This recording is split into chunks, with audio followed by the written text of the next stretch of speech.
After a year-long delay, Foo Fighters have finally released their 10th studio album. Was it worth the wait? And is it the party they promised? My review of Medicine at Midnight is coming up next on Track by Track.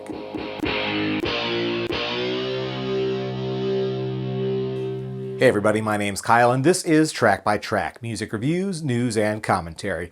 Thanks for tuning in today, and if this is your first time here, please take a second to click subscribe so that you won't miss future reviews and more. Now, before we get into the new album, I want to let you know that if you stick around until the end of the video, we will literally get into the album. I'll share an unboxing of Medicine at Midnight so that you can get a preview of what you get with a physical copy. If you do want to add the CD or vinyl to your collection, be sure to look for the Amazon order link in the description below. Over the course of the year 2021, we're probably going to see a lot of new music that was written and recorded during lockdown in 2020. After all, with touring and live performances all but canceled last year, many musicians had plenty of time on their hands to, make music. So I have to wonder what Dave Grohl has been up to. He popped up a few times over the course of the past year, one of his most notable appearances probably being his drum duel with a 10-year-old music prodigy in the UK.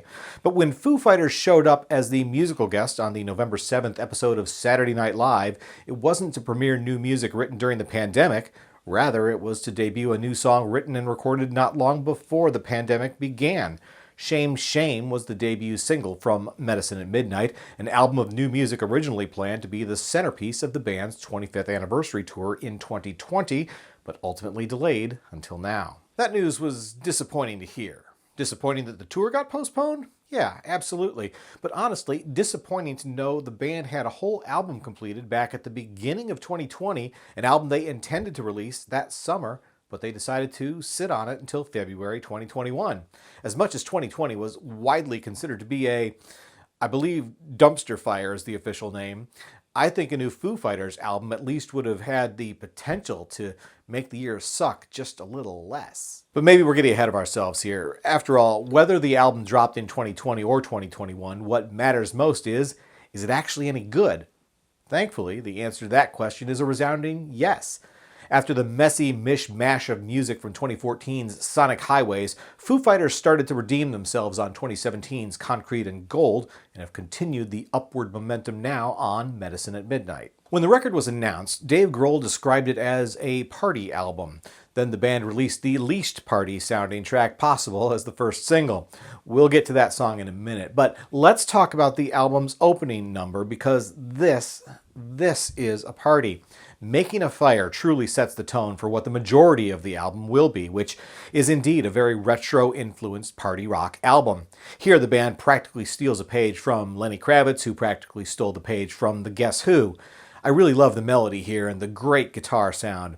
Drummer Taylor Hawkins shows up in a big way here, and really, he may be the star of the entire album. I also love the great na-na-na backing vocals throughout, but especially on the amazing breakdown. The hand claps at the end are a bit too much, I think, but otherwise, this is a killer album opener. It should have been the first single. Of course, that honor went to the aforementioned Shame, Shame, which is the second track on the album. I have to admit, it's a song I've warmed up to a bit since it was released in November, and it works even better in the context of the whole album. I still think the performance feels too restrained, though. It feels like an unplugged version of a song that was originally much more electric. The chorus simply begs to have the band kick into overdrive, but they never do. I do have to say again that I really dig Taylor Hawkins' drumming on the song, though. It's surprisingly funky and kind of calls to mind some of the later-day Red Hot Chili Peppers music. Foo Fighters turn up the funk even further on track 3. Cloud Spotter immediately calls to mind Lowrider by 70s rock and soul act War. We're definitely shifting back to party mode here with lots of muscle in the guitar parts. I especially like the bridge and the way it kind of feels like a jet engine revving up for takeoff. Not sure I'm much of a fan of the way Dave doubles his vocals on the verses. The female voice layered on there seems a bit out of place, unlike the many other places on the album where female backing vocals seem to add the perfect texture to the songs. I'm just not digging it here. Waiting for a War is up next, and to me this is one of the most patently Foo Fighters sounding songs on the album. It follows the same pop rock formula as so many of their biggest hits from the late 90s and early 2000s when they were all over top 40 radio. For that reason, I think the song will appeal to a lot of listeners. And while it's easy for me to somewhat enjoy the comfort in that familiarity, I still find the lyrics to be far too shallow. Dave says the song is inspired by his childhood fears about war and seeing those same fears today in his own daughter. There's some fertile songwriting ground to be found in that idea, but unfortunately Dave basically digs no deeper than the title. Earlier I mentioned how Dave said this would be a party album, and more specifically he likened it to David Bowie's Let's Dance album. That's a comparison I hear most strongly now on this, the title track. Medicine at Midnight trades the more urban 70s funk sound for more of a glossy 80s funk vibe. The synth stings in the background along with the prominent female backing vocals truly anchor the song in that decade, casting shades of not just Bowie, but a bit of Roxy Music as well. That guitar solo? Come on. Easily an album highlight for me. Coming up on track 6 is the explosive No Son of Mine. This is hands down the heaviest song on the new album, calling to mind some classic Motorhead riffs and even blending in some punk rock aesthetics. Once again, we have some spectacular drumming from Taylor Hawkins, the driving force behind the track's surprisingly tricky rhythms.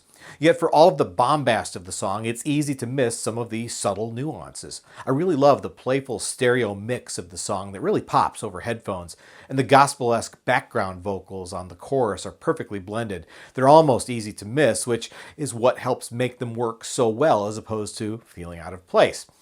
Definitely another album highlight, and a song that, needless to say, will translate very well live. We're back to the 80s again on Holding Poison at track 7 with another great dance rock track.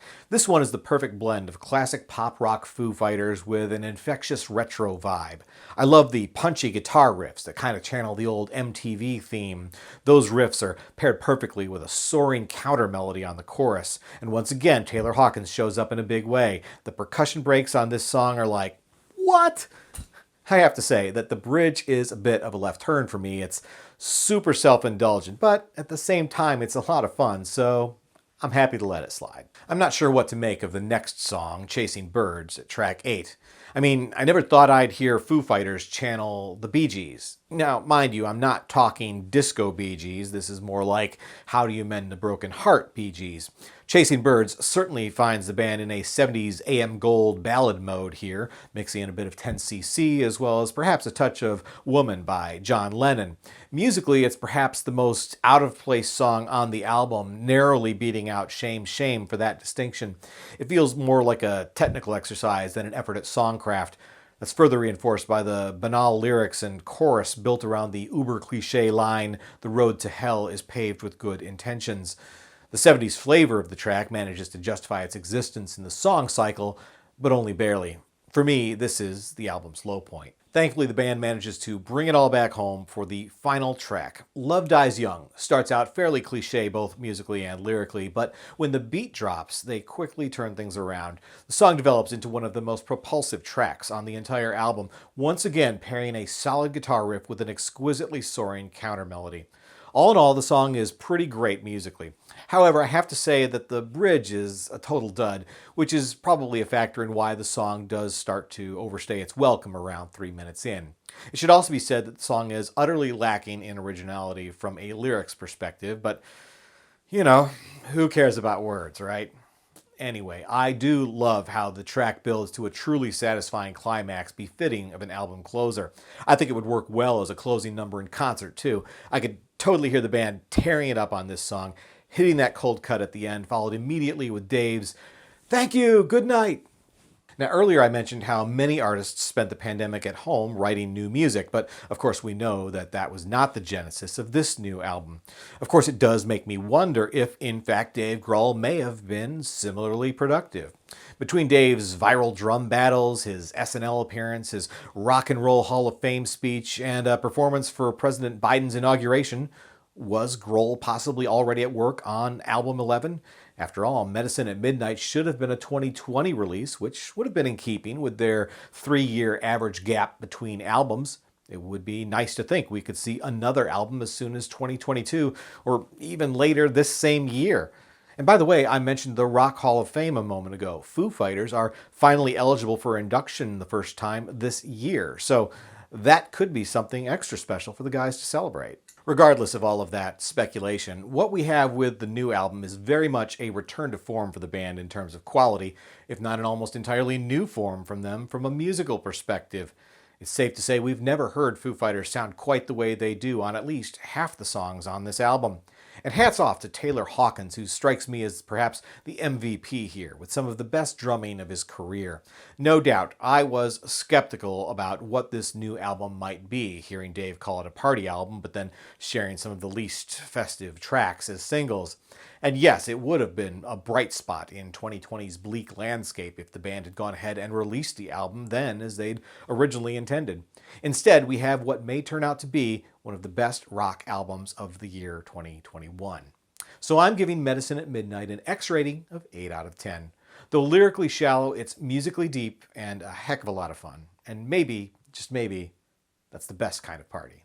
Okay, as promised, here's a quick unboxing of Medicine at Midnight by Foo Fighters. This is a look at the unwrapped front cover and the spine and the back cover. Here's a look inside the gatefold. Not much in the booklet, but I'll flip through that for you. Here's pages 1 and 2. 3 and 4, 5 and 6, and there's the back cover. Finally, here's a look at the disc itself. So there you go, Medicine at Midnight by Foo Fighters. If you want to add either the CD or vinyl edition to your music collection, be sure to look for the Amazon order link in the description below. Once again, my name's Kyle, and this has been Track by Track. If you like this video, be sure to give it a thumbs up, plus check out some of these other videos below that I think you might also enjoy. And of course, be sure to subscribe, because true music fans always want new releases the day they come out. Thanks for watching, and I'll see you next time.